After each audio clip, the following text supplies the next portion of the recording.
welcome back to Oh, and Another Thing. It's your favorite news and politics podcast. It's the number one hot new news and politics YouTube program. I don't know what to call it. YouTube show. Live cam. Am I a cam boy now? I don't know what I am anymore, but we're on YouTube now. Again, welcome back to Oh, and Another Thing. Your host, Vince Patrone, producer Bertram Beans, is in the house today. You can see that today we are sponsored by Bertram's Restaurant. Bertram is not only a podcast producer, a video producer, he also runs a successful restaurant from beneath our bed, Bertram's.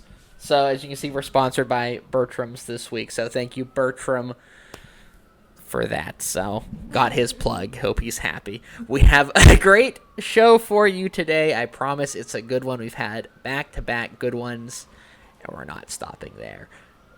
Just so you know. So we've welcomed ourselves. We've introduced ourselves. Oh, Giovanna is also here. Giovanna is working hard. She's manning the camera. I don't think they can.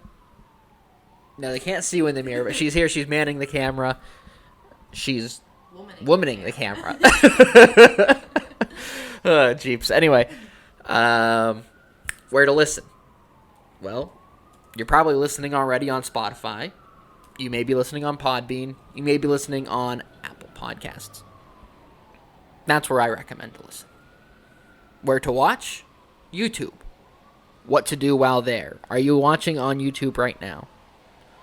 Go down. There should be a little icon somewhere, maybe on the screen, maybe on the player. Hit that. Give us a subscribe.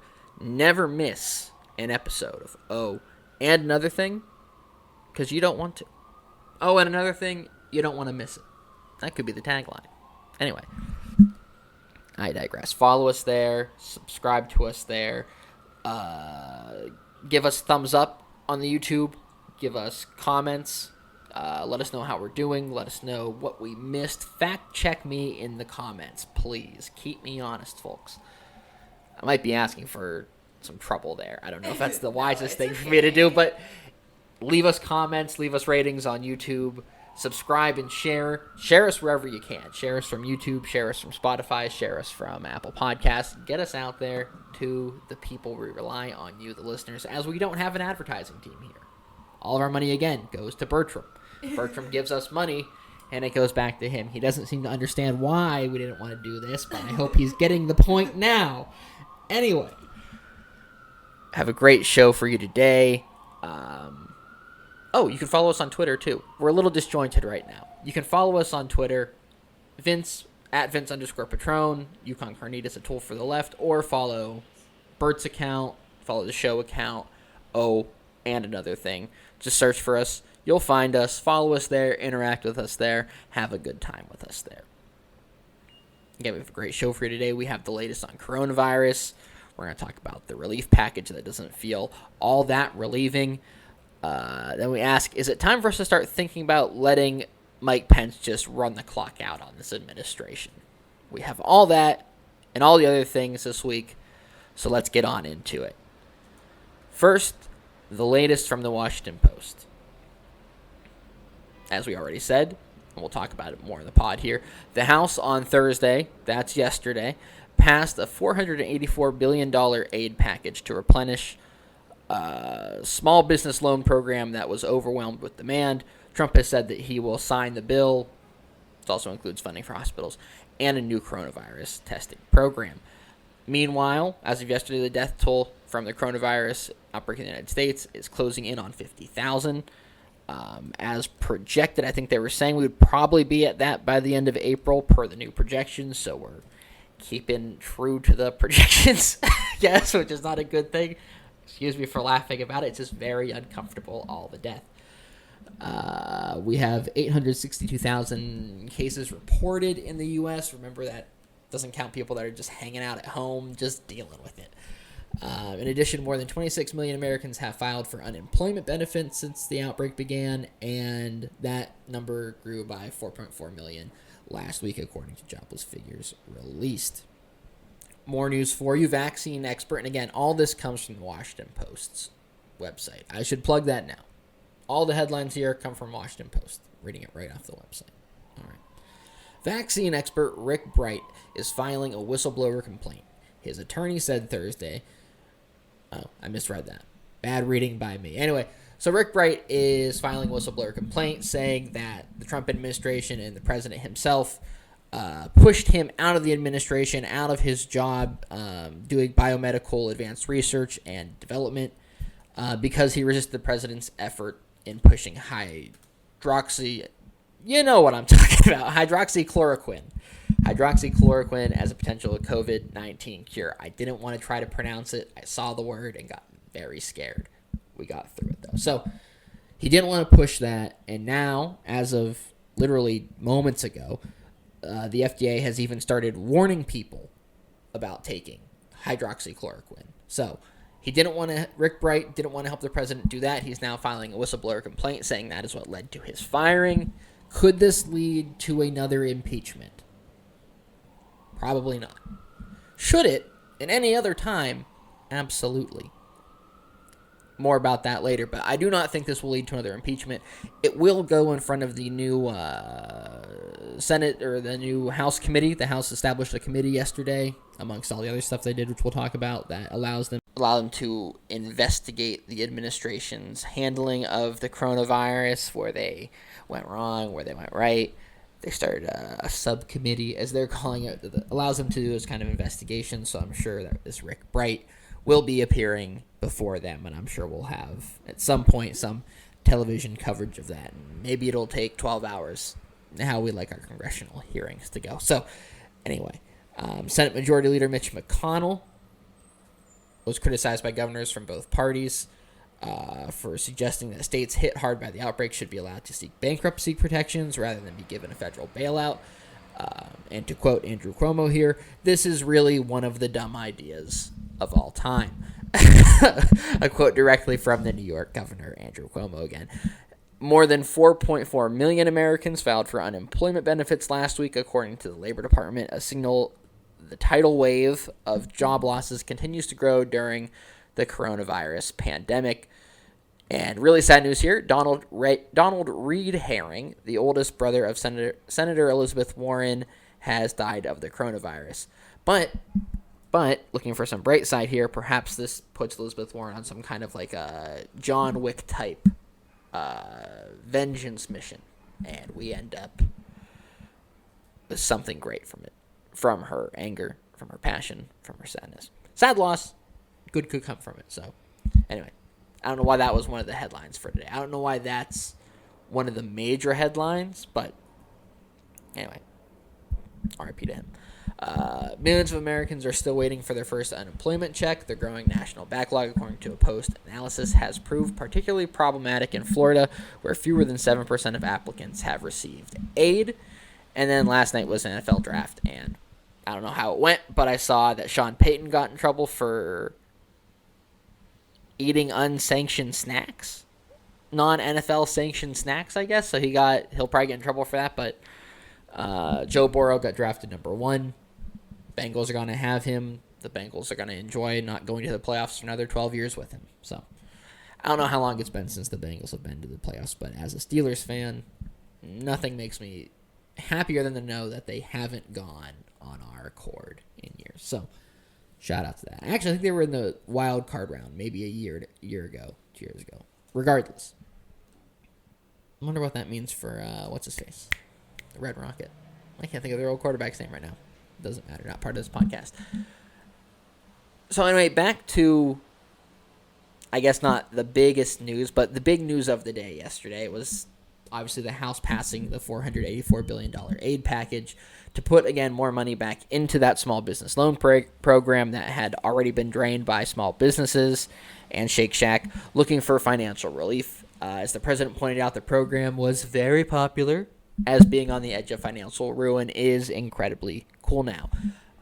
The president has already said that he will sign this bill, as he would likely sign any bill you put in front of him, or, in fact, likely sign anything you put in front of him.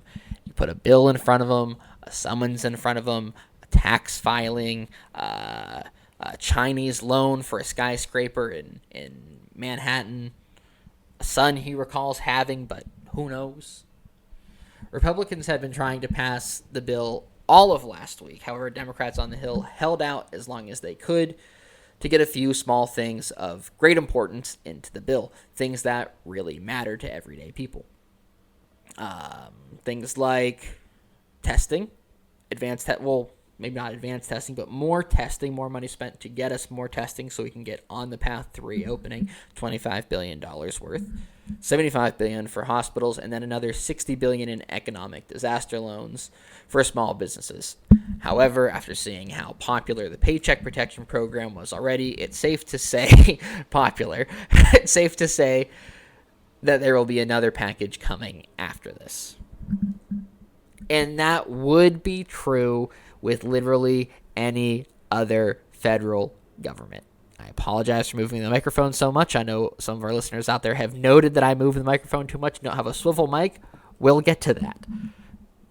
Again, any other federal government, aside from the Paul Ryan-led one in 2016 that got us that really great tax cut for the wealthy in exchange for reopening the government and getting literally thousands of government employees back to work. Aside from that government, we couldn't have a worse federal government to have to rely upon right now. You could say that, however, these people, on one side, there is Mitch McConnell and the Republican Senate who are now all of a sudden concerned again about the deficit. And what Democrats wanted and needed to get in this package, honestly, was some kind of recurring payment to all Americans. Let's go back for a second. You could have seen this coming from probably like a mile away from anyone who has observed or paid any attention to politics in the past 10 years, 15 years, was that as soon as it became to a point where a Band-Aid was put on the problem, a Band-Aid had been put on the coronavirus relief effort, a Band-Aid's on the economy, there's a Band-Aid for working people, there's a massive full body cast deployed for the major corporations, for companies, businesses, but little people get nothing. And then it comes time for a bill that would be the last bill to get everyday people and to get states and to get the funding that is needed now to people. And again, we could have seen this from a mile away, but Republicans are more likely than not to say, you know what, we're not passing any more relief. And they've said they'll do that. And what Democrats needed to do was to get in this package was some kind of recurring payment to all Americans, not just to those who were recently laid off. They need the money as much also. They need that money as much as the people who hadn't been laid off also. Sorry. Clumsy wording. Anyway, another thing to remember about this first package, the $2 trillion stimulus that got passed, is that includes a 4-month period for this unemployment bonus to be deployed. 4 months only. And then after that, it goes. And then we'll probably need to get another bill to extend that program. But should we not be able to do that? Should what we expect to have happen with Republicans happen? This was the last chance for for Democrats to get in to the bill some kind of direct payment that would be recurring on a monthly basis to regular people, to regular American citizens, to regular folks just hanging out watching their YouTube channels. Watching out for you folks. So there's talk of them doing and then by them I mean the House, if there is a fourth bill giving everybody $2,000 a month, every individual person $2,000 a month, which might not be enough for a lot of people to make ends meet, or at least for some people. I know when you hear $2,000 a month to people who aren't working, when you hear, oh, we're giving $2,000 to people, it sounds crazy. It sounds like a lot of money. But in reality, yes, it is a lot of money, especially on a large national scale with millions of people unemployed. Literally tens of millions of people unemployed. But $2,000 a month really isn't a ton whenever you add up expenses and everything that people spend money on and have to provide for themselves and their family, and healthcare costs and rent and food and debts. Don't forget the debts. All of it. $2,000 a month does not always add up to being a full income. However, it is a good place to start and a good place for people to maybe at least stay afloat. So that's what the House wants to include in a fourth recovery plan, if we get it. They needed to get that, and then they needed to get funding for states. As you know, no one is really paying taxes right now. So what you're seeing is a lot of cities, and therefore a lot of states, see a lot of their money kind of drying up. A lot of those, be it income taxes, be it taxes on goods and merchandise, anything that comes back to the cities and to the states and to the municipalities, it's all kind of drying up right now because, again, people aren't spending money, people aren't going out, people aren't filing their taxes, people aren't paying their taxes because they can't pay their taxes. There's a lot going on, obviously, and it's affecting states negatively and affecting states that are, not to be too political here, but states that have large cities and tend to be blue states the hardest. And I'm sure that does play into this a little bit in Mitch McConnell's mind into why he doesn't want to pass a state funding bill. And granted, I'm sure NYC is seeing enough off of these seamless orders, enough off these delivery orders, that the budget shortfall might not be as bad here as it will be in places like Pittsburgh and what's the biggest city in Virginia? Richmond, that's the capital. I don't know if that's the biggest city, or Harrisburg, or Jacksonville, or Tallahassee, or Tampa Bay.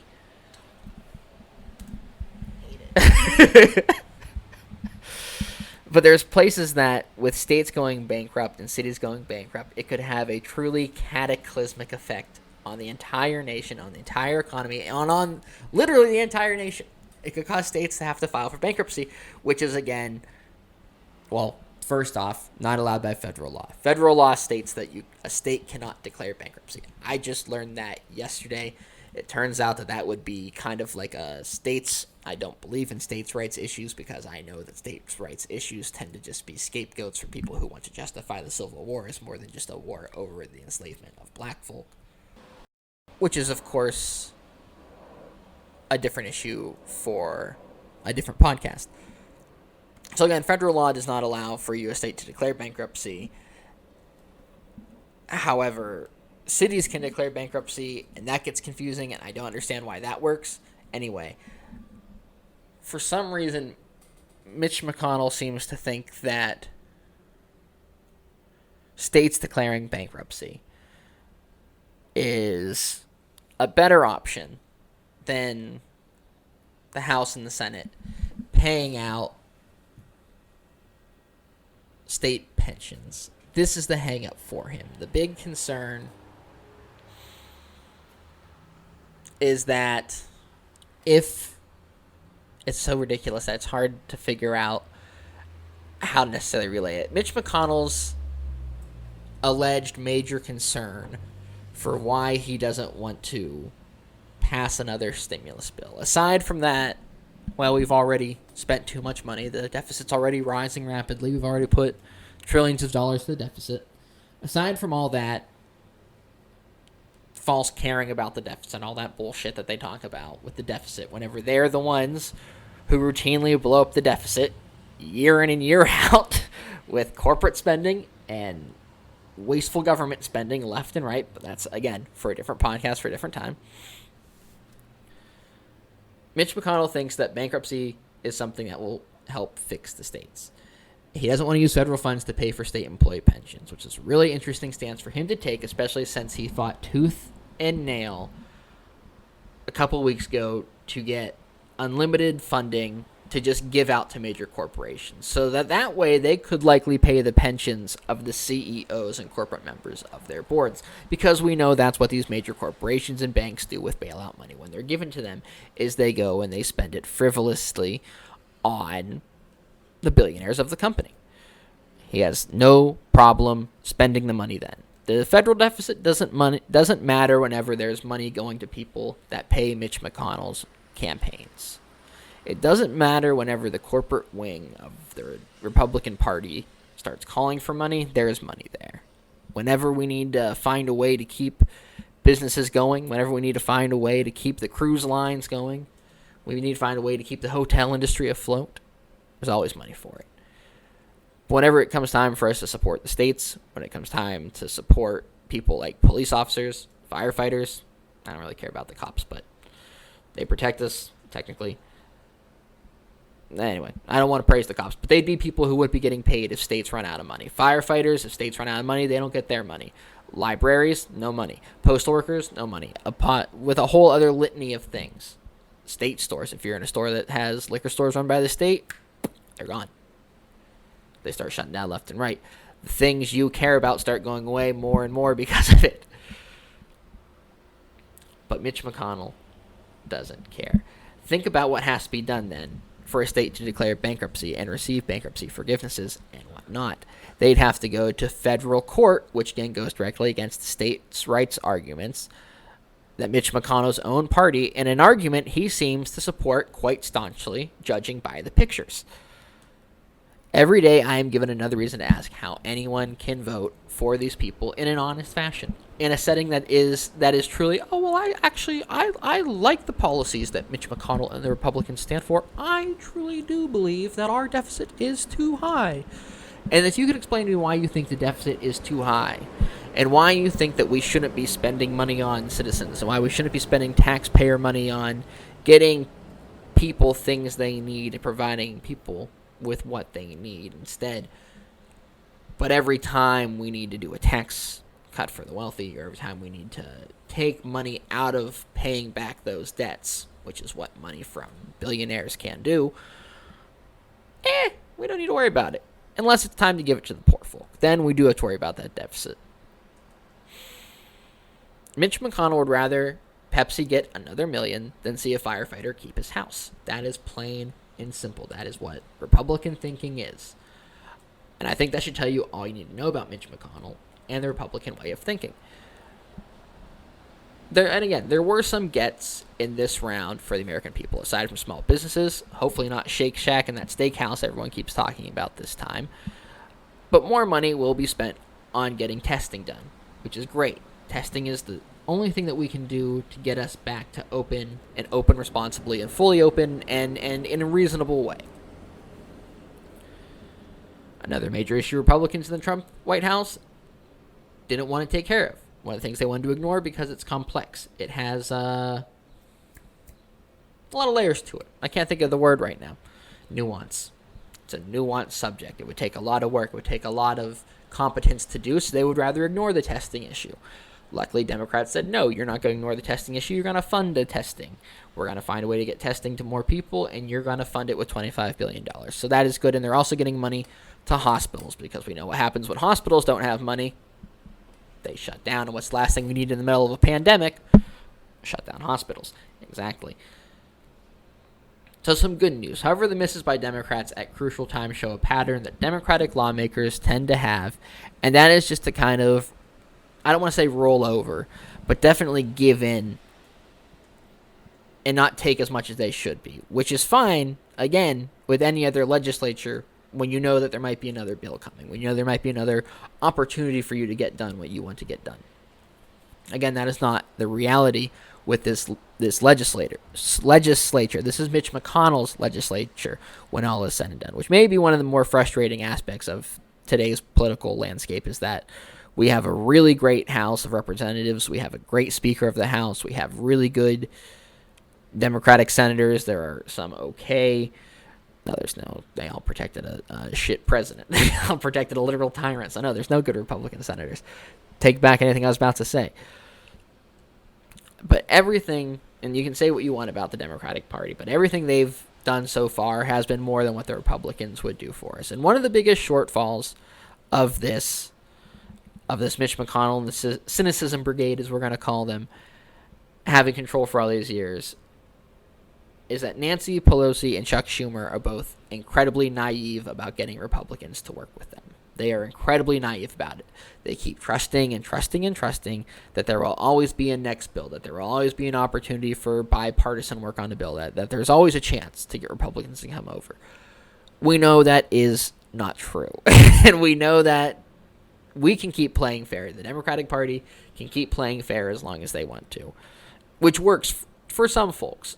And, it works for again, most legislatures playing by the rules would work okay. But again, not with this legislature.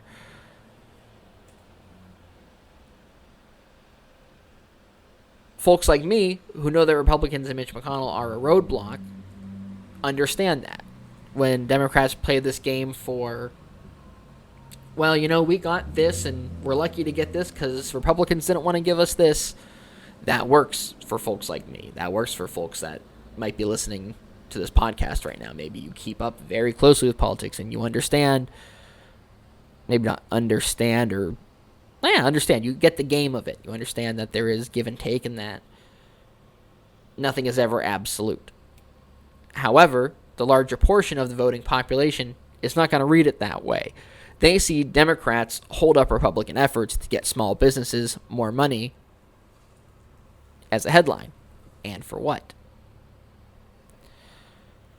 To get more testing, a subject that Republicans and possible swing voters don't really understand the importance of for some reason. Maybe it's because our president spends hours every day lying to them about the importance of testing.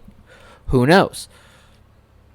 But just right now, we are in the middle of an election where many pundits and people on the left are asking, how can Democrats get the youth to come out and vote? And this is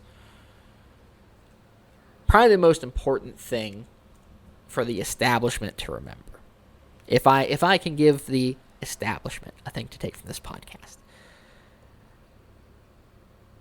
is how can they bring these people on Twitter that are very active on Twitter to start voting? And it may be as simple as going through the comment section on some tweet with a red rose next to it, which are fucking stupid, and people truly do not believe what's happening on Twitter is the reality. These people do. a ton of these people and I hate to call it the DSA, but DSA Twitter is a absolute wreck. They believe that what's happening on Twitter is the reality for everybody, that is the real world, when that is not the case. And that is what leads to a lot of their disenfranchisement, is that they do not understand that, again, what all of their friends are saying on Twitter is not exactly what everyone is saying anywhere else. And that's something we need to figure out. But there are some good takeaways to have from Twitter. There are some good points to take away from that. And one thing that I took away from reading a comment section this morning on Twitter was that Democrats should be putting their foot on the gas more right now. And they should have been doing it this whole entire session around the coronavirus. Because we know Republicans would have said that they were using it as a political tool no matter what. No matter what happened, Republicans, no matter what Democrats asked for, are going to use the usual attack line of, oh, well, they're using it as a political tool. Oh, Democrats are using this crisis as a political tool. Can you believe it? Whenever Democrats never reuse that attack against Republicans. Easily, Democrats, and I don't want to go back to 9/11 on this, but before the Iraq War, Democrats could have said, well, Republicans just using 9/11 as an excuse to go to war, but they didn't. But yet, Republicans still use that any chance they get to stop something legislatively that Democrats want to do. They call foul. If you've ever played pickup hoops with your buddies, you know that there is one person who is constantly going as hard as possible, using their body, often way too much. They're often very sweaty. You run into a wall of sweat and you slide off like a wet seal. But this person's out there, they're playing their heart out, they're screaming foul, they're jumping, they're grabbing the ball down, and they're calling for fouls every time they get hit, and rehashing old arguments whenever the argument comes up about was it a foul, wasn't it a foul, well, you didn't score 2 points there, but we gave you the 2 points, that was a 1, not a 2, and you have the whole back and forth. Very Mike Scott from that one episode of The Office where they play basketball. Republicans do that better than literally anybody I can think of. They are so good at playing the victim. And every young Democratic voter would just like to see that be the Democrats for once, I think. For once, for the Democrats to not take, I don't want to say massive concessions or anything, but because these weren't massive concessions. They were concessions nonetheless.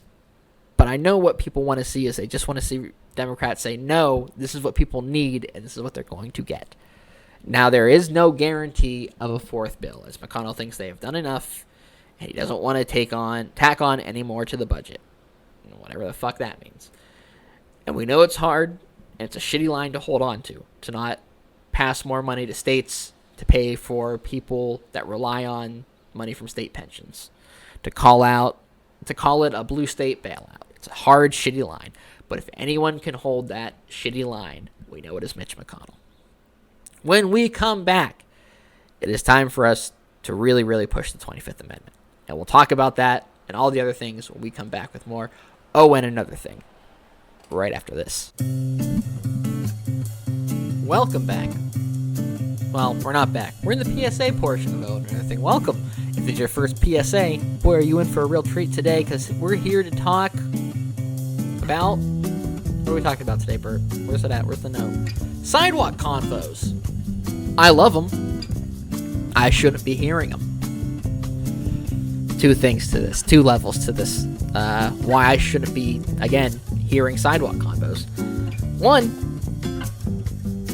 the Oh and Another Thing studio is, depending how you count your floors, 4 stories up. Depending how you count them. I know some people don't always count the first floor as a floor. They count it as, like, the L level, so it goes L, 1, 2, 3. Nah, not our kind of building. Not this kind of building. This is a 1, 2, 3, 4. So we're 4 stories up here.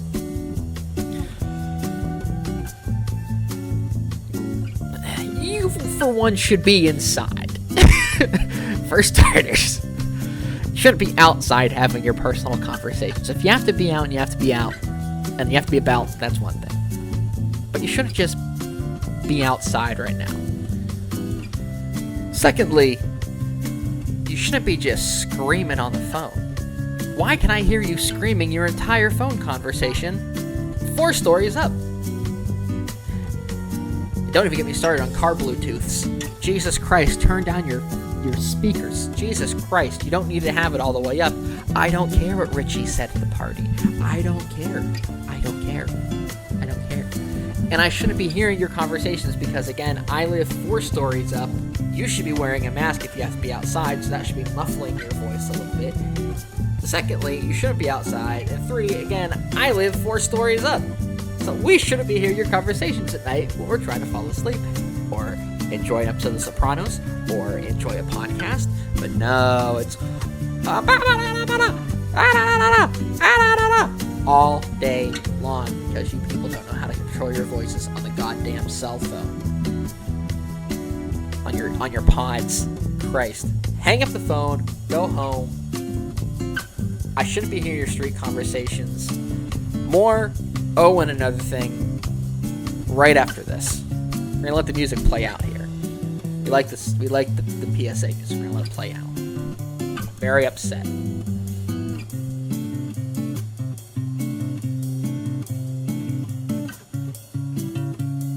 Nice relaxing tune.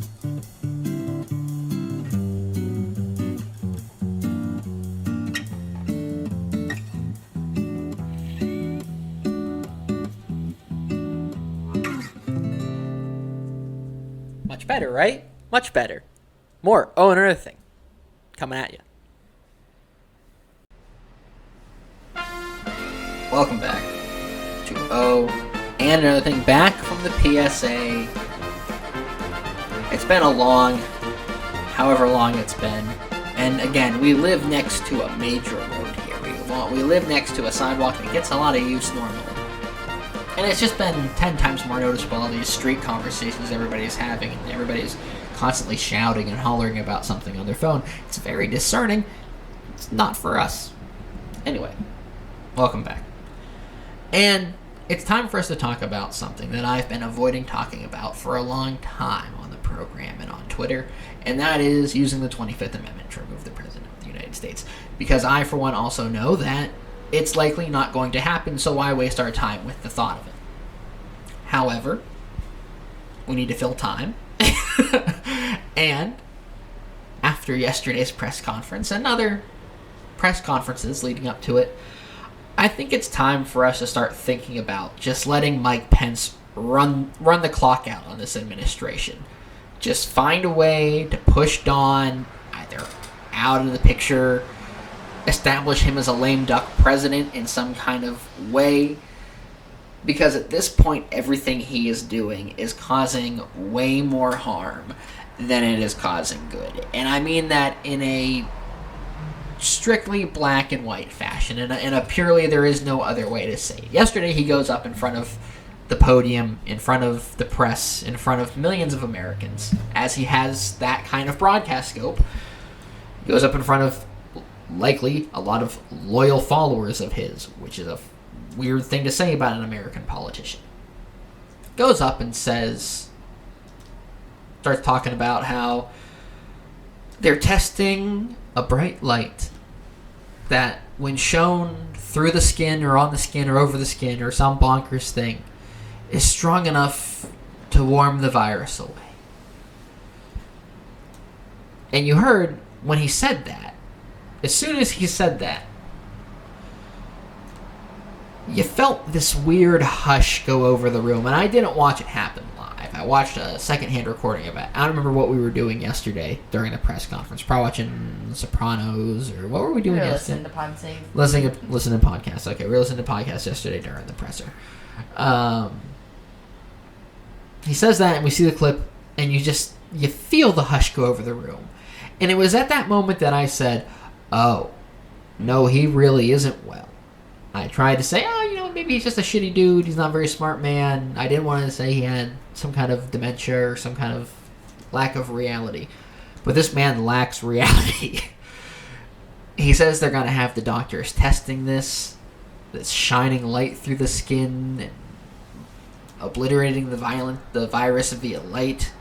This powerful method he has that he's talking about. And then some doctors online are talking today in articles and on Twitter. And I shouldn't believe every doctor I see on Twitter, but they're talking about how in order for a light to be bright enough to destroy a virus, it would have to be almost to a radiation level of light. So we'd almost have to be giving chemotherapy to people to get rid of the coronavirus, in Trump's way of thinking. And that's not even exactly what it would be, because, again, it wouldn't be that, but that's the level we're talking here. And he doesn't know that. He probably just came up with that on the spot. And then, after a hush is already over the room and everybody's already blown away by the stupidity of a man who thinks that shining a bright light on our skin is going to get rid of a virus that has killed 50,000 Americans as of yesterday, he then goes on to say that we know these disinfectants can wipe out the virus in seconds. So maybe we could research injecting antibacterials into our skin, a way that ingesting... Who makes antibacterial lotion? Antibacterial lotion? Who makes, obviously Lysol. No such thing as antibacterial lotion. You know what I'm talking about. Hand sanitizers. Oh, hand sanitizers. Yeah, who's it? Purells. That's what I was trying to think. Purell, Lysol. Germex. Any kind of sanitizer, disinfectant, Windex, Clorox, Bath and Body Works. Bleach, obviously Bleach, the go-to. The president says, what if we think about injecting them or taking them in some way? That's not a direct quote from him, obviously. But regardless, he insinuated that Americans should start trying to take Bleach, Lysol, and other sanitizers to again destroy a virus that has killed 50,000 Americans. That sounds like something a literal kindergartner would say. I'm sick, I'm gonna eat the Purell now, then I'll get better. Mommy, if I'm sick, can't I just drink the bleach that you put on my stains? What goes through the man's head? And I know Mike Pence is no better. No. Stop right now. Mike Pence would be better, and I hate to say it right now, but at least Mike Pence has a functioning mind, and a mind that thinks from at least not election to election. In some capacity, all politicians do, but I do believe that Mike Pence would not instruct people to ingest bleach and other household cleaners and sanitizers, shine bright lights on their skin to again kill the coronavirus. I find it hard to believe that lifelong statesman Mike Pence would do that.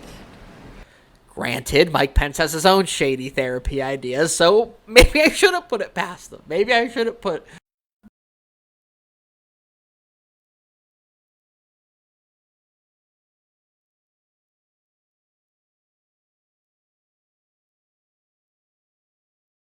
a real danger at this point to having Donald Trump being our president. A real and present danger to it. And that is that, obviously, he's going to get people killed. He's going to get more people killed. He spent 2 weeks pushing hydroxychloroquine, a drug that has been found by the FDA to be more dangerous for coronavirus than helpful. They just put out a statement saying that. So maybe we don't wait till November. Maybe we, as a country, as a society, as a population of human beings, can't live through another 7 months of President Donald Trump because he's already killing us. I don't know why this is an alien theory. The man is literally getting people killed and urging people to kill themselves, or insinuating that finding a way to get sanitizers in your body will do something for you. I thought about opening today's show. We have a syringe in the house. Giovanna, check out on her YouTube channel. She had a tutorial about how to make your own lip gloss at home. And we had a syringe laying around from whenever Bert had an eye infection. They wanted us to inject this pill in his throat. It's a whole long story. I don't know what the vet was talking about, but I was going to open today with me injecting bleach in my skin via a fake syringe. I thought it would have been funny, and I'm glad I didn't go through with it. I threw it.